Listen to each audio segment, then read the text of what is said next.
Und seitdem werde ich öfter gefragt, ob ich überhaupt noch Krampfadern habe, ob da was wiederkommt. Hi, heute gibt es ein Update von mir, denn einige haben danach gefragt und möchten den aktuellen Stand wissen. Ich treibe regelmäßig Sport, ich achte im Großen und Ganzen auf meine Ernährung, aber es gibt eine Sache, die ich nicht ändern kann, und das sind meine Beine. Ich leide unter einer Venenschwäche, das heißt, in regelmäßigen Abständen bilden sich leider bei mir Krampfadern. Und ich könnte jetzt auch 60 Kilometer jeden Tag laufen. Es würde nichts ändern, auch wenn ich mal gelesen habe, lasst mich jetzt nicht lügen. Ich glaube, jede 6. Frau und jeder 5. Mann unter starken Krampfadern leidet. Kenne ich keinen einzigen, außer meine Mutter. Meine Mutter hat ganz wenige noch. Ich sehe meine Beine und dann sehe ich andere und die sehen immer besser aus. Für mich sehen die anderen Beine immer besser aus. Es liegt aber auch daran, dass ich kein gutes Bindegewebe habe und regelmäßig auch mit geplatzten Äderchen zu kämpfen habe. Tja. Was soll ich dazu sagen? Die Venenschwäche habe ich von meiner Mutter. Meine Mutter hat sich damals die Stammvenen ziehen lassen. Heute gibt es ja viele schonendere Therapiemöglichkeiten. Meine Oma hatte zum Beispiel sehr stark ausgeprägte Krampfadern, die sie nicht behandeln ließ. Und im Alter hat sie dafür die Quittung bekommen. Es sind Jungtiere übrigens. Junge Vögel, die gerade bei mir auf dem Balkon sitzen und essen. Und betteln um Essen. Gut. Warten wir mal.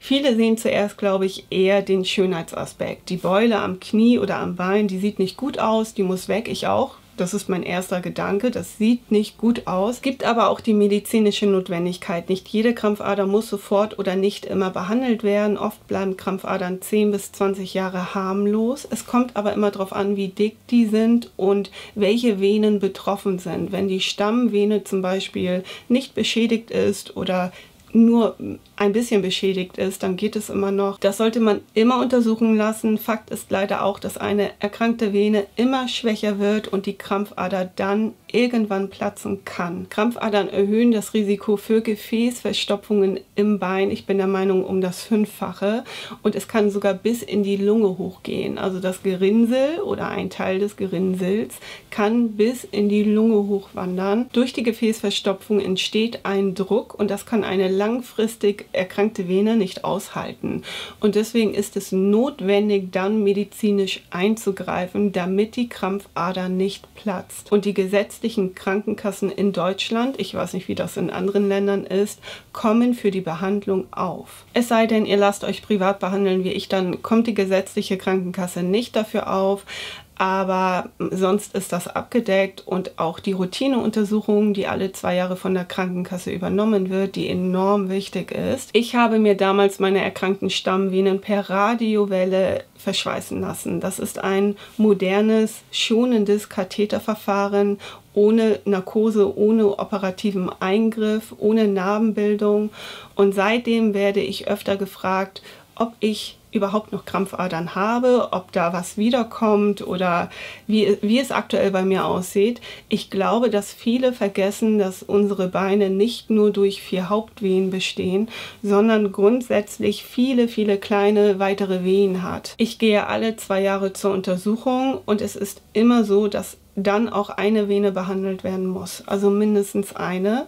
Und entweder hat sich eine Krampfader bereits gebildet oder ist in der Entwicklung. Manchmal sehe ich das auch. Also ich war einmal innerhalb der 2 Jahre da. Ich war im Februar da. Und meine Ärztin hat natürlich auch ein anderes Auge. Die sieht teilweise schon vom Weiten, ob da was kommt, und so ein bisschen Hokuspokus manchmal. Aber es wird natürlich auch per Ultraschall untersucht und alles. Aber sie meinte, sie findet das auch immer so toll, dass ich gleich die Krampfadern behandeln lassen möchte. Denn viele warten wohl, bis die groß sind, bis sie Beschwerden bereiten, und das tue ich nicht. Es ist bei mir auch immer noch der Schönheitsaspekt, da bin ich ganz ehrlich. Aber klar, irgendwann muss ich sowieso hin. Und von daher, es lässt sich aber nicht jede Krampfader mit dem Katheter behandeln. Ich hatte letztens auf der Kniescheibe, und da wurde die Vene per Spritze behandelt. Also sprich, man hat mir das Lösungsmittel, wie auch immer, in die Vene gespritzt. Und ich bin der Meinung, ich habe auch irgendwo noch ein Bild von der Krampfader. Ich war mir zuerst nicht sicher, ob das wirklich eine Krampfader ist, denn ich bin vor Jahren mal auf die Rolltreppe gefallen, also genau mit der Kniescheibe, und da habe ich auch eine kleine Narbe und unter der Narbe hat sich eine Krampfader gebildet. Und ich dachte zuerst, das ist irgendwie, keine Ahnung, irgendetwas anderes, aber nein, da habe ich dann halt die Spritze bekommen und ich muss sagen, ich hatte 3 Wochen Schmerzen. Ich denke aber auch, weil es genau auf der Kniescheibe war und meine Kniescheibe war auch angeschwollen. Ich glaube, das kann man hier auch ganz gut erkennen. Meine Ärztin hat gesagt, es kann bis zu 6 Monate dauern, bis sich eine Krampfader vollständig zurückgebildet hat. Da sie aber sehr klein war, glaubt sie nicht daran. Und ich bin der Meinung, 5 oder 6 Wochen hat es gebraucht. 5 oder 6 Wochen, also nicht lange, und seitdem, tada, keine Krampfader mehr. Und ich hatte auch hinten eine und die war etwas größer. Da habe ich, glaube ich, auch noch ein Bild.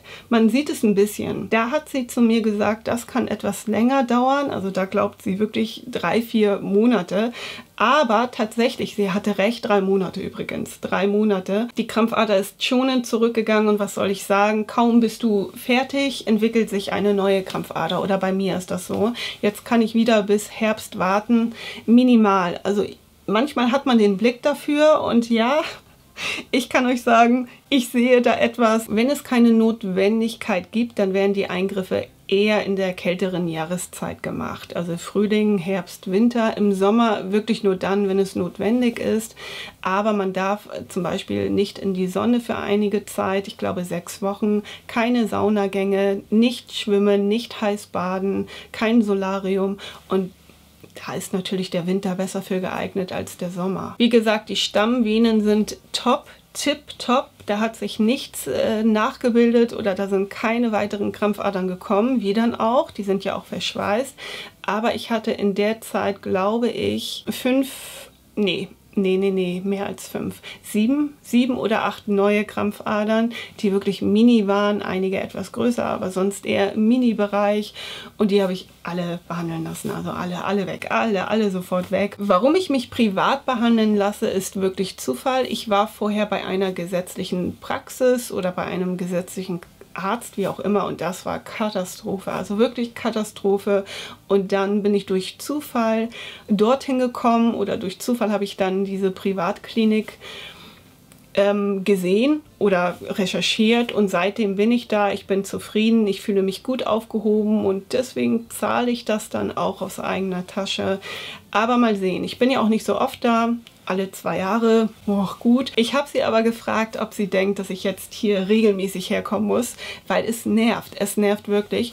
Und sie hat zu mir gesagt, das glaubt sie nicht. Aber um die Frage jetzt abschließen zu können, bei einer behandelten Vene lösen sich die Krampfadern auf oder die Krampfadern bilden sich zurück, weil die Vene behandelt ist. Die Vene wird verschlossen, verschweißt, verödet, wie auch immer. Das heißt, da kommen keine neuen Krampfadern. Bedeutet aber nicht, dass die gesunde Vene nebenan erkranken kann. Und dann hat man das Problem auch da.